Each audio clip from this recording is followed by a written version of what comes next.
Guys welcome back to another part of so full of love I could barely ईट।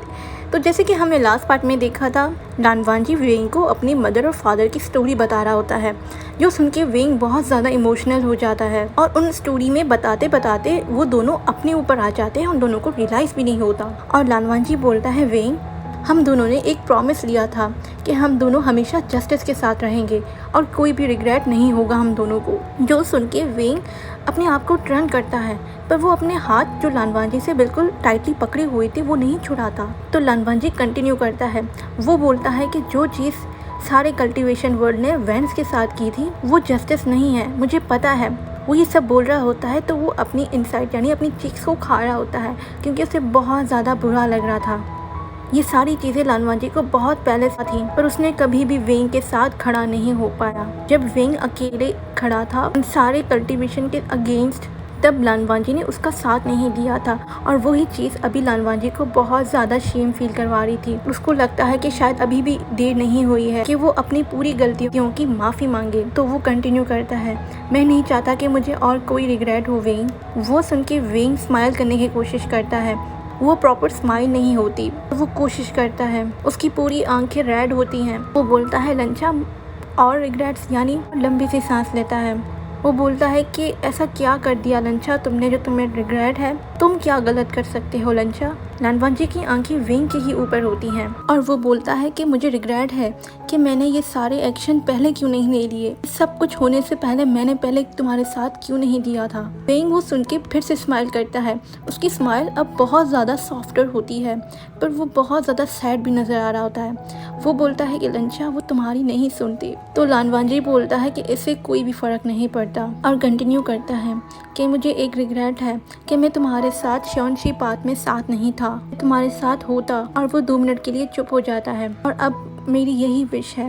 उस night लानवांजी की body का एक एक part वो चाहता था कि वो वेंग के साथ कंपनी करे, यानी अकॉम्पनी दे उसे। और वो उसकी फादर की तरह कंफ्यूज था और वो एक वे ही ढूंढने में लगा रहा कि वो वेंग और सैक्ट के बीच में सेक्रीफाइसेस ना करे। वो सारी चीज़ें इम्पॉसिबल थी, उसको पता था। वेंग का हाथ पकड़ लेता है और बोलने की कोशिश करता है, पर वर्ड्स नहीं आते। और वो आंखों से वेंग से यही बोलता है कि मैंने एक मिस्टेक की है, पर वेंग मैं ये दोबारा नहीं करूँगा। मैंने तुम्हें पहले अपने आप को ऑफ़र नहीं किया, पर मैं तुम्हें अब अपने आप को ऑफ़र कर रहा हूँ और मैं होप करता हूँ कि अब लेट नहीं हो गई हो।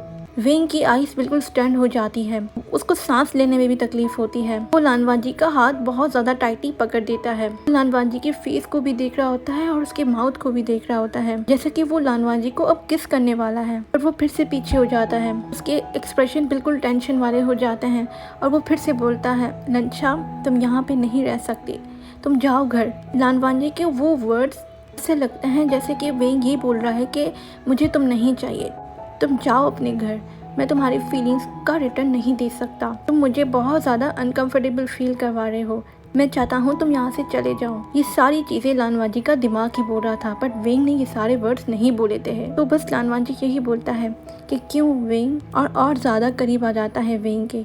वो दोनों बहुत ज़्यादा क्लोज होते हैं।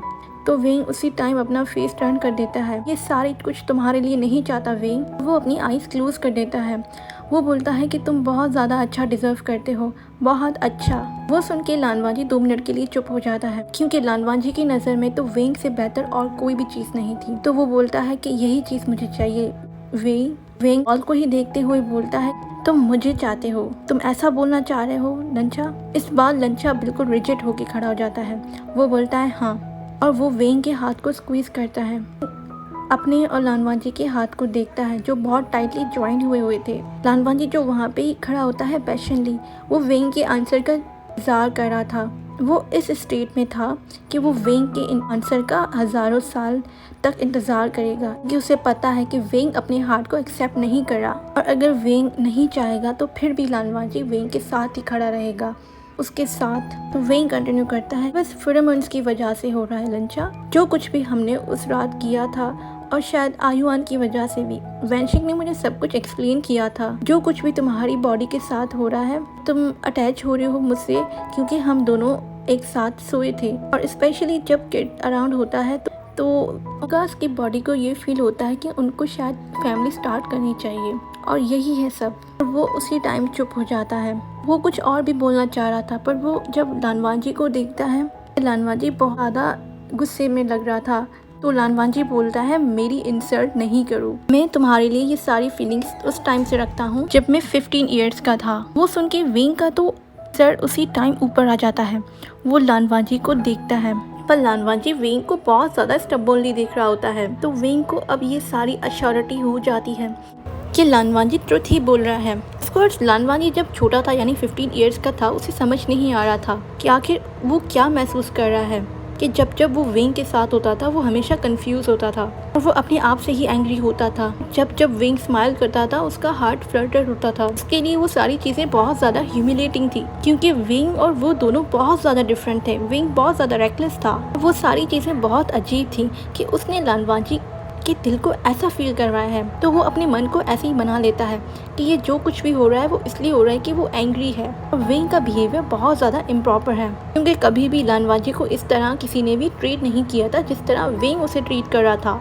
क्योंकि गुसुलांग के स्टूडेंट्स और डिसिपल्स लानवांजी से बिल्कुल भी क्लोज नहीं थे। वो हमेशा डिस्टेंस रखते थे। तो टीज और फ्लर्टिंग की तो बात बहुत ज़्यादा दूर थी, पर लानवांजी के साथ फ्लर्टिंग अगर कोई करता भी था तो सिर्फ वो वेंग था और उसका भाई हमेशा उस पर हंसता रहता था। उसे मंथ्स लगे ये चीज़ समझने के लिए। पर जब वेंग क्लाउड से छोड़ के चला जाता है तो लानवांजी रियलाइज़ करता है कि उसे किसी भी चीज़ का इतना ज़्यादा बुरा नहीं लगा जितना आज लग रहा है वेंग को जाते हुए देख के। और उसका हार्ट वेंग से सराउंडेड हो चुका है। जिशान जैसे ऑफकोर्स ये सारी चीज़ें डे फर्स्ट से बताती हैं, जब लानवांजी को भी नहीं बताती। वेंग अभी भी हैरत में होता है। वो अपने और लानवांजी के जॉइंट हैंड्स को देख रहा होता है जो उन दोनों ने अभी तक नहीं छोड़े थे। बट फिर से वेंग ना में सर हिलाता है, बोलता है कि अगर ये सच है, अगर ये सारी चीज़ें सच है, मैं तुम्हारे लिए एक अच्छा पार्टनर नहीं हूँ लंचा। तो लानवांजी बोलता है, क्यों नहीं। वेंग का फेस बहुत ज़्यादा एग्जॉस्टेड हो जाता है और वो अपना फेस फिर से ना में हिलाता है, पर कोई आंसर नहीं आता। लानवांजी अपनी और वेंग के फिंगर्स को मिला लेता है टाइटली। लानवांजी बोलता है कि अगर ये सब कुछ, ये सारे मेथड जो तुम कर रहे हो, तुम्हें लगता है कि तुम्हें ये सब कुछ करना चाहिए तो तुम करो। मैं कभी भी कुछ नहीं बोलूँगा और कभी भी तुम्हें रोकूंगा नहीं। मैं बस चाहता हूँ कि तुम मुझे सपोर्ट करने दो, अपने साथ खड़ा रहने दो वेंग। लानवांजी जिसने हमेशा अपने दिल में यही बात रखी थी कि वेंग तुम्हारे दिल में क्या चल रहा है, तुम अपनी स्वार्थ क्यों नहीं उठा रहे, तुम डेमोनिक कल्टीवेशन में क्यों टर्न हो गए हो, तुम रुक क्यों नहीं रहे, तुम एक करेक्ट पार्ट में क्यों नहीं वापस आ रहे। बट वेंग ने कभी भी इस सवाल का जवाब नहीं दिया था। हमेशा आर्ग्यूमेंट हो जाती थी उन दोनों के बीच में। पर अब लानवांजी समझ गया है कि उसके पास कोई भी राइट नहीं है कि वेंग का पाथ डिसाइड कर सके। उसकी ड्यूटी सिर्फ ये थी कि वो वेंग को सपोर्ट करे हर पॉसिबल वे में। और उसको ये भी पता था कि जब अंकल लान किरान को पता चलेगा कि वो वेंग के साथ है अब, तो वो बहुत ज़्यादा हॉरिफाइड हो जाएगा। पर लानवांजी उस चीज़ के लिए भी प्रिपेयर था। अगर वेंग इन सारे बात को नहीं छोड़ेगा, लानवांजी उसे कुछ भी नहीं बोलेगा। वो हमेशा यही होप करता आया था कि ये डिक्लेरेशन वेंग को स्माइल देगी और उसे रिलीफ देगी। शायद वो इस बात के बाद लानवांजी को हग करे या उसे किस करी। बट वेंग तो रोने शुरू हो जाता है। ये आंखें बहुत ज्यादा पानी से भर जाती है। लानवांजी अपना एक हाथ वेंग से छुड़ाता है कि वो वेंग के आंसू हटा सके, साफ कर सके। बट वेंग उसी टाइम लानवांजी का हाथ पकड़ लेता है टाइटली और अपने हाथ से बांध देता है। वो बोलता है, दंचा, मैं कभी भी नहीं चाहता था कि तुम्हें इस बारे में पता हो। मैं कभी भी नहीं चाहता था कि किसी को भी इस बारे में पता हो, पर स्पेशली तुम। वो सुन के लानवांजी उसी टाइम स्टबर्नली इवन हो जाता है। लानवांजी के फेस पे भी थोड़े थोड़े आंसू आ जाते हैं। वेंग कंटिन्यू करता है, मैं तुम्हें यहाँ पे रुकने नहीं दे सकता क्योंकि अब मैं तुम्हारे इक्वल नहीं हूँ दंचा। वो सुन के लानवांजी फ्रोन करता है, क्योंकि उसके लिए तो वेंग हमेशा से उसके बराबर था और जो भी बात वेंग ने अभी लिया है वो इस फैक्ट को चेंज नहीं कर सकता। वो नो बोलने ही वाला था तो वेंग अपना हाथ, जो लानवांजी के हाथ से बिल्कुल टाइटली बंद था, अपनी रोप्स की तरफ लेके आता है। वो देख के लानवांजी का मुंह तो उसी टाइम बंद हो जाता है। वेंग अपनी रोप्स खोलने लगता है। 2 मिनट के लिए लानवांजी को लगता है कि शायद अब वो फिर से वो इंटीमेसी शेयर करेंगे जो उन्होंने लास्ट नाइट की थी। बट वो देखता है कि वेंग अपने हाथ को फर्दर नहीं लेके जा रहा और बस वो लानवांजी का हाथ अपनी बेली पे रखता है, जहाँ पे उसे स्ट्रेंज स्कार होता है, यानी एक अजीब सा निशान होता है। लानवांजी बहुत ज्यादा कंफ्यूजन से उस निशान को देखता है। वो निशान बहुत ज्यादा थिन होता है, ऐसा लगता है कि कोई सर्जरी हुई हो। और कल्टीवेशन वर्ल्ड में बहुत ज्यादा कम कल्टीवेटर थे जिन्होंने ये एब्डोमिनल सर्जरी की हो, और लानवांजी समझ जाता है कि ये सर्जरी शायद वेंशिंग नहीं की है। क्या वेइंग इल हो गया था ब्रूल माउस में? लानवांजी ये सब कुछ सोच ही रहा होता है तो उसे वो चीज़ याद आती है जो वेंशिंग ने उसे की थी। वेंशिंग ने उसे बोला था कि अभी भी कुछ चीज़ें हैं जो तुम्हें नहीं पता, जो शायद तुम्हें मजबूर कर जाएं तुम्हारा माइंड चेंज करने में। उसके बाद वो सोचता है कि ऐसी कौन सी इलनेस थी जो उसे मजबूर कर गई सर्जरी के लिए। वेंग लानवांजी की कन्फ्यूजन देखता है तो वो एक लंबी सी सांस लेता है और उसके बाद वो लानवांजी का हाथ अपने स्टमक में रखता है। वो वेंग को करेक्टली चेक कर रहा होता है और वेंग की कोर को ढूंढने की कोशिश करता है, और 2 मिनट के बाद सडनली वो पीछे हो जाता है। उसके हाथ जो वेंग के हाथ से जुड़ी हुई थी वो भी छूट जाते हैं। वो देख के वेंग एक सॉफ्ट से सांस लेता है। वो दूसरा हाथ भी जो लानवांजी से जुड़ा हुआ था वो भी रिलीज कर देता है। तो लानवांजी उसी टाइम दोनों हाथ फिर से ज्वाइन कर देता है, क्योंकि लानवांजी को लगता है कि शायद उसने मिस्टेक की है, क्योंकि मेडिसिन से लेके तो लानवांजी की बहुत ज़्यादा कम नॉलेज थी। तो उसे लगता है कि शायद उसने गलत स्पॉट पे सर्च किया था। वो फिर से वेंग की बॉडी के पल्स चेक करता है और वो गोल्डन कोर ढूंढने की कोशिश करता है, पर उसे कुछ भी नहीं मिलता। ऐसा लग रहा था कि वेंग की गोल्डन कोर तो अंदर कोल्ड हो चुकी है, मर चुकी है। वो बहुत ज़्यादा शॉक होके वेंग के फेस को देखता है, पर वेंग उसे नहीं देखता। लानवांजी उसे बहुत टाइम तक घूरता है। वो ये भी कोशिश करता है कि वो अपनी स्पिरिचुअल एनर्जी वेंग को दे, पर अब कोई फ़ायदा ही नहीं। अब बहुत ज़्यादा लेट हो गई है, क्योंकि वेंग के पास गोल्डन कोर है ही नहीं। इतनी देर के बाद वेंग कन्फेस करता है, यही रीज़न है लंचा। इतना धीरे बोल रहा होता है कि शायद ही किसी को सुने, पर लानवांजी समझ जाता है। अब वेंग कंटिन्यू करता है, इसी वजह से मैं अपनी स्वाद नहीं लेता लंचा। और स्माइल करते हुए वॉल्स को देखता है केव की, पर मैं अपनी स्वाद उठा सकता हूँ, पर वो टेलिस्मान के ज़रिए। बस वो सुन के लानवांजी की हालत तो बहुत ज़्यादा ख़राब हो जाती है।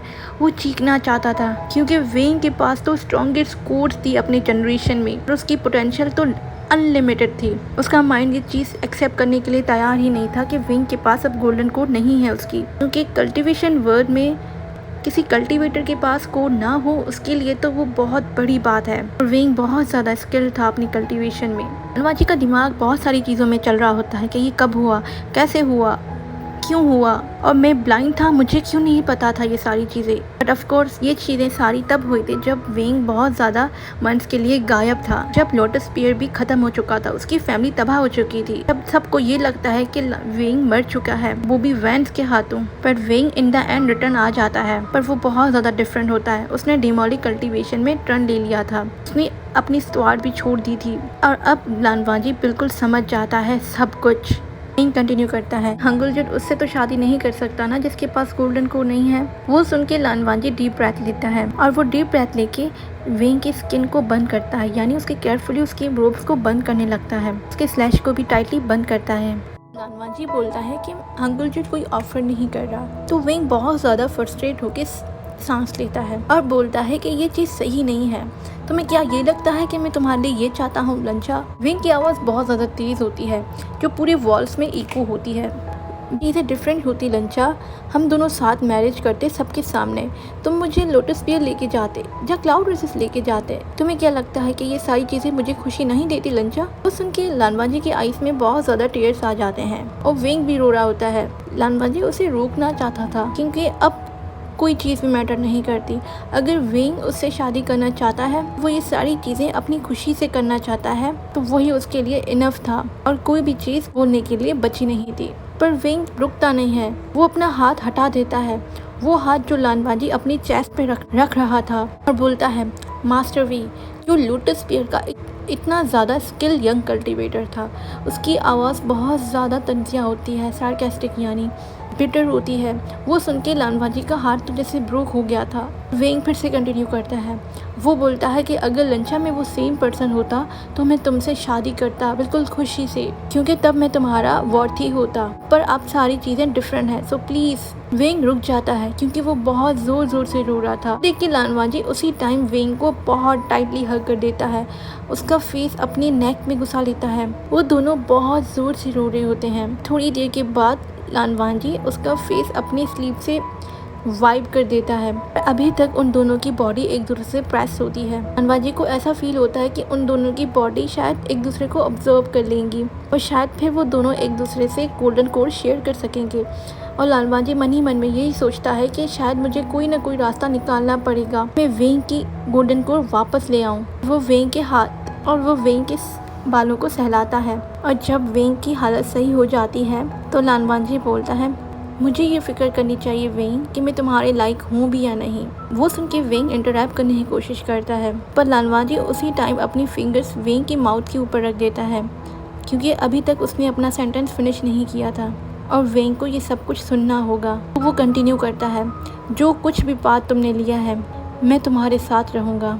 वो अपने थंब से वेंग की चीज़ को सहलाता है, और अगर मैं तुम्हारे साथ हूँ तो कोई भी चीज़ मैटर नहीं करती। वेंग की आइज़ बिल्कुल रेड हो जाती हैं। वो बहुत ज़्यादा एग्जॉस्टेड भी लग रहा था, पर वो अपने आप को लालवाजी के आर्म से नहीं निकालता है। वो लालवाजी के हेयर टाइटली पकड़ लेता है और वो फिर से लालवाजी के नेक में चला जाता है।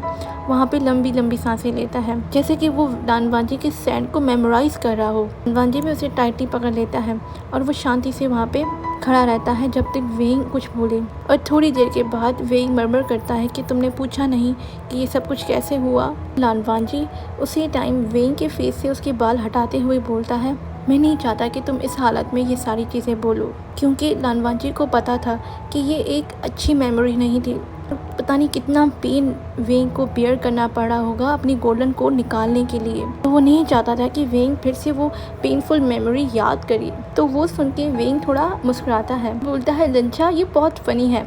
और उसके बाद वो अपने माउथ को लालवाजी कॉलर बोन में घुसा लेता है और बोलता है कि मुझे लगा था कि मैं कभी भी इस बारे में बात नहीं करूँगा, बट मुझे तुम्हें ये सब कुछ बताना है लंचा। और वो उसी टाइम लालवाजी को बेड की तरफ लेके आता है और दोनों एक दूसरे के सामने बैठ जाते हैं, और लालवाजी उसका हाथ अपने हाथ से रख देता है और फिर लालवाजी उसका हाथ टाइटली पकड़ देता है और उसे वो सब कुछ बता देता है कि कैसे उसने झंझा को अपनी गोल्डन कोर दी थी। वो सब कुछ सुन के लालवाजी का हार्ट जैसे कि 100 पीसेस में टूट गया था।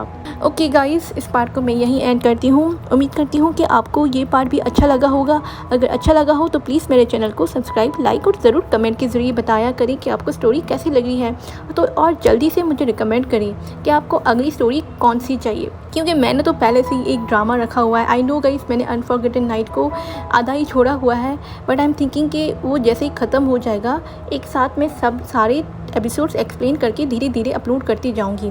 बट नाउ एक पुराना ड्रामा है जो मेरा बहुत ज़्यादा फेवरेट है और उसकी टोटल 2 ही एपिसोड्स हैं, पर वो बहुत ज़्यादा क्यूट है। तो मैं सोच रही हूँ नेक्स्ट में वही स्टार्ट करूँ। और दूसरी है मॉडर्न वंशियन फैनफिक। आप लोग अभी मॉडर्न के लिए बोल रहे थे तो मुझे एक अच्छी लग रही है। अगर आपके जहन में कुछ हो या आपने कोई अच्छी पढ़ी हो तो मुझे रिकमेंड कर दें, वरना हम वही शेयर करेंगे। मिलते हैं अगली वीडियो में। Bye bye.